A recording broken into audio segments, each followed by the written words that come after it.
you handcuffing? And it was disgusting. Hey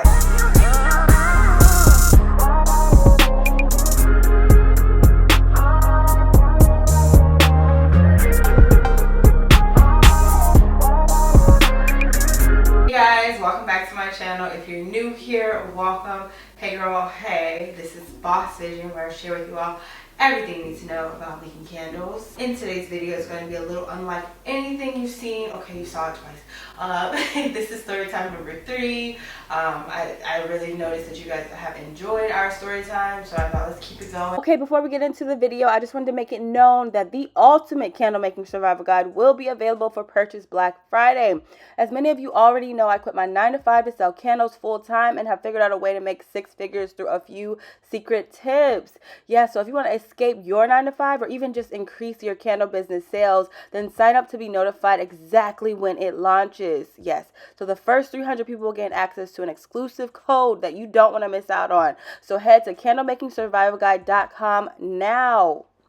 This story has lots of turns and it's very suspenseful, and I thought it was important to share, to reiterate that you should never use dating apps. Here are all of my materials. If you want to know everything I use to make a candle, I'll link all of that down in the description below. So, okay, this happened in 2014. So I was in my junior year of college. I found a guy on Tinder who, he was in college in a school near mine. In 2014, I was smoking weed heavily. Like, I would smoke weed every day. Saw a guy there on Tinder. We'll call him Nick. I saw Nick on Tinder.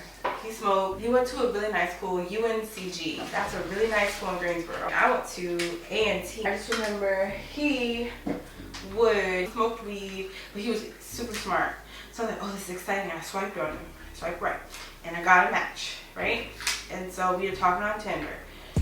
He sounds like a cool, chill person. Back then, my standards were extremely low. Nick randomly asked me to come over one day, and this was in 2014, back when I don't know, I just accepted it. I didn't go on many dates. I was just like, come to people's houses. Comment below if you had that phase too. He gave me his address, and I was like, oh, perfect, that's right by campus.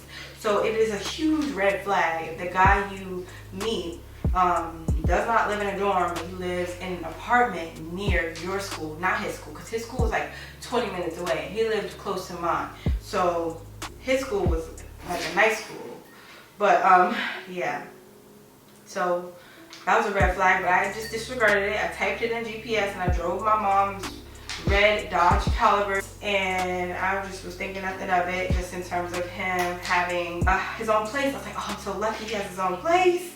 So y'all, when I get there, oh my God. So I knew it was the hood just because the houses were so small and they were like connected. So it wasn't like a town home. It was like a 1-story home connected to another 1-story home. It was just something weird. Like, they're not connected in terms of, you know, wall connected. It's like there's a door inside his home that's connected to someone else's home, which now I've found is like a duplex. This is what they have in, you know, low-income home housing. This is like he was just, you know, in poverty. So when I got in his house, the door is actually his back door, but he uses it as his front door. It's like stairs that lead up to some sort of patio area, and then you open the door, and that's his bedroom right there, boom. His closet is right there, boom. His bed was right there, boom.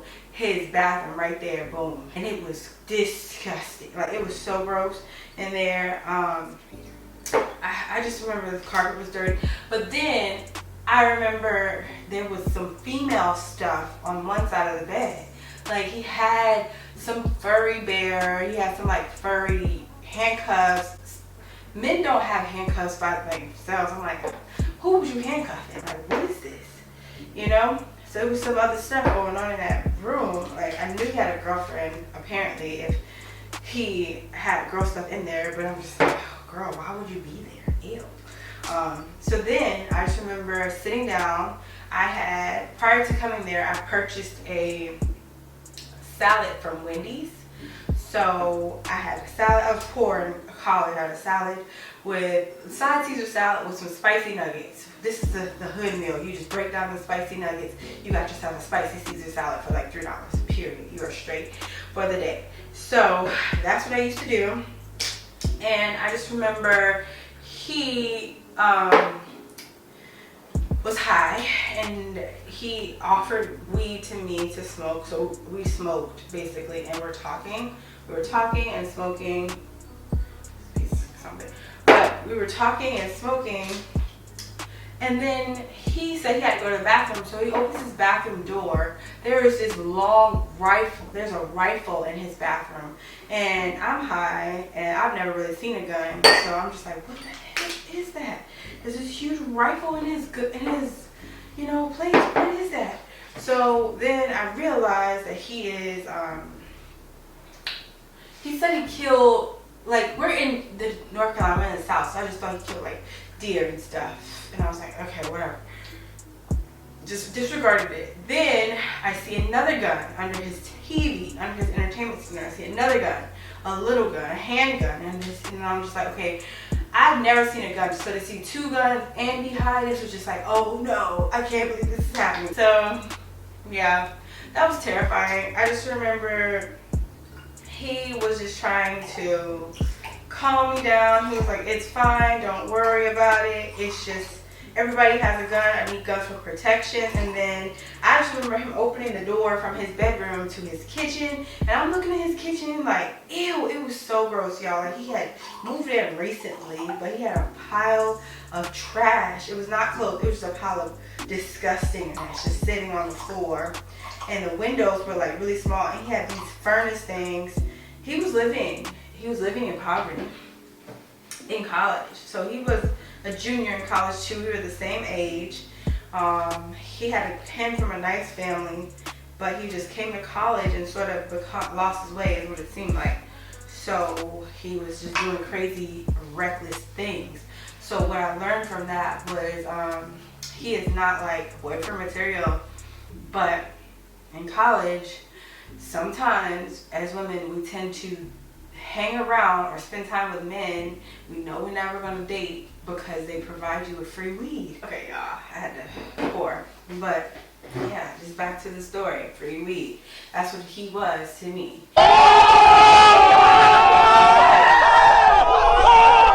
We were just talking back and forth for like 3 months. I was never ever having sex with him or anything like that. He was getting upset. At some point, he was getting reckless. He was like, what? Why are we not having sex? What is this? What is going on? I was just saying I didn't want to, but in reality, it was just like, I would never have sex with you. Like, you grossed me out. Your house is disgusting. And why you got so many guns? I got really pissed one night that I didn't want to have sex with him. I don't know how the conversation went, like, when are we going to have sex? Some shit like that. So then I was like, we're not. And then I feel like God was protecting me too, because this never happened to me in my life. But usually my period is 5 days, right? But from the day I met him until like it was like 4 weeks. I had my period for 4 weeks. I don't know what that was, what God was trying to do or prevent, but I couldn't have sex with him even if I wanted to. And I'm just like, God was on it. So from there, I just remember one night I finessed him somehow and got him to say that I could come over again and smoke with him without having sex. So I come in very late at night, and it was like 10 p.m. It was dark in the room. Him and his homeboy were sitting on the bed because he didn't have a couch, eating chicken wings. I see his gun. I see the weed. He's rolling up the weed, smoking the weed.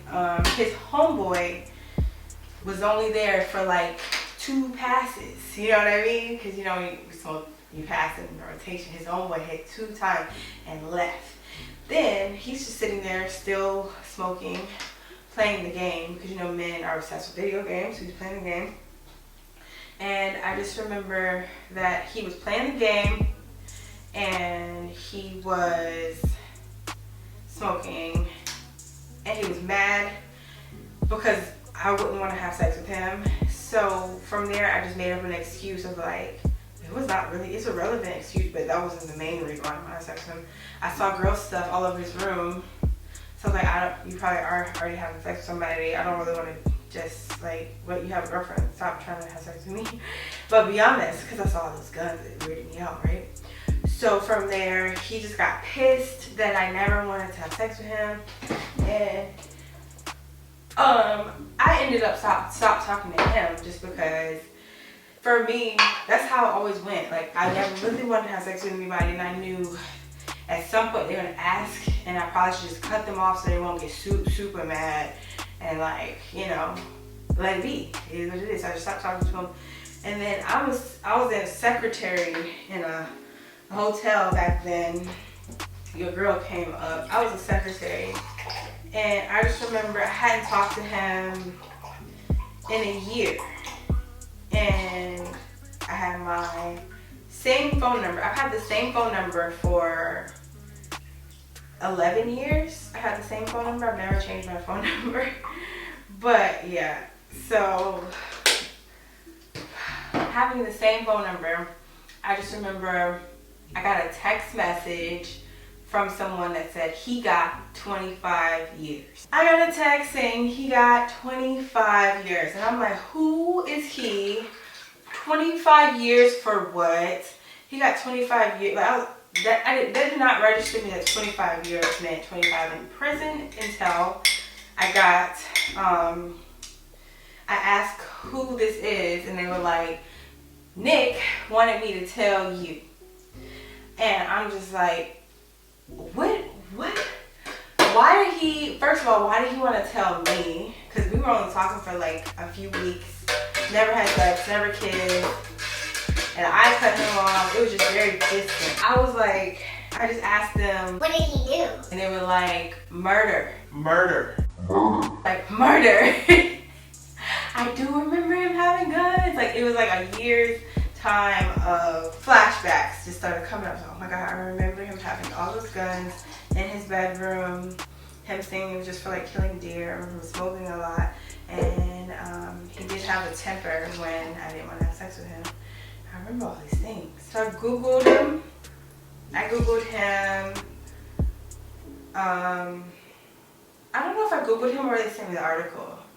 I think I Googled him. Somehow I got hold of the article though. But yes, y'all, this was in 2015 where I found out that, like, I didn't even know the case was going on. But this case was going on for a full year, by the way, since the night that I came over and it was dark in that room. He was playing video games with his friend eating chicken. So what that tells me is that the night that I came was the night that they did this. So the article states that he pulled a robbery that resulted in murder on a delivery driver. He had been living at this home with his friend and his friend's family for a while, and then his friend's family moved away. So the home was up for sale and it was abandoned.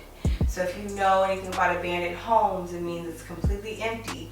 But that physical address can be entered into your Grubhub account to place a delivery order. If you were to like commit a crime and you didn't want it to be traced back to you, you could put it under an abandoned home. So that's what he did.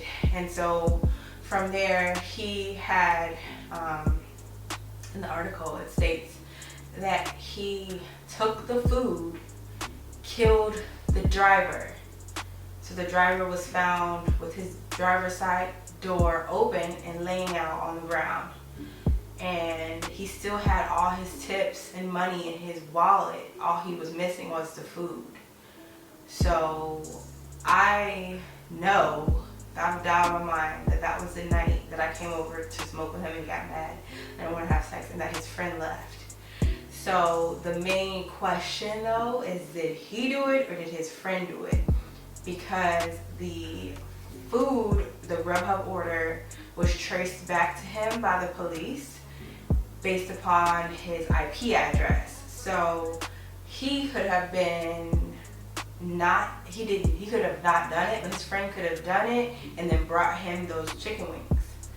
So that's just my theory on it. Freaked out. I was so like, wow, God is so good. Like, how I was near it, but not even involved in it, but like in the vicinity of a crime, was just crazy to me. Like, cause I'm so antisocial, I'd be out of the way. I don't mind. I don't be in nobody's business, be on my own business. So what I learned was like continue to my own business, never date anybody off Tinder, and just never go to a man's house in general until you really get to know them. It's so hard out here with people because they could be crazy. To expound upon this story, he still reaches out to me. Like, no, he doesn't now, but in 2015, I was as an assistant at a hotel. I remember my cell phone, I got an unknown caller, and I answered it, and it was like this moan voice. He was like, hello. It was like a moan, right? And I was like, who is this? He's like, it's Nick. And he was in prison, pure prison. He's calling me. So what I'm thinking is he got in trouble and he memorized my number. And I'm just like, that's so weird. Like, why do you know my number like that? I really met him. Like, I can count on my hand how many times I've met this man. And for him to memorize my number and call me from prison is so weird. And I blocked him I immediately hung up. If you did do it and they only gave you 25 years, like that was in 2015. It is 2023 now. 5, 8. He could get out in like 17 years, or they could give him they could cut his sentence for good behavior. I've seen that in movies or like on the internet. So I'm just thinking like he could do that. Like he could get out of prison for early. If you like, I can't believe a murderer got 25 years. Like, isn't murder supposed to be a life sentence? You took a life, the system takes yours. Like 25, and he was only 21 when he did it.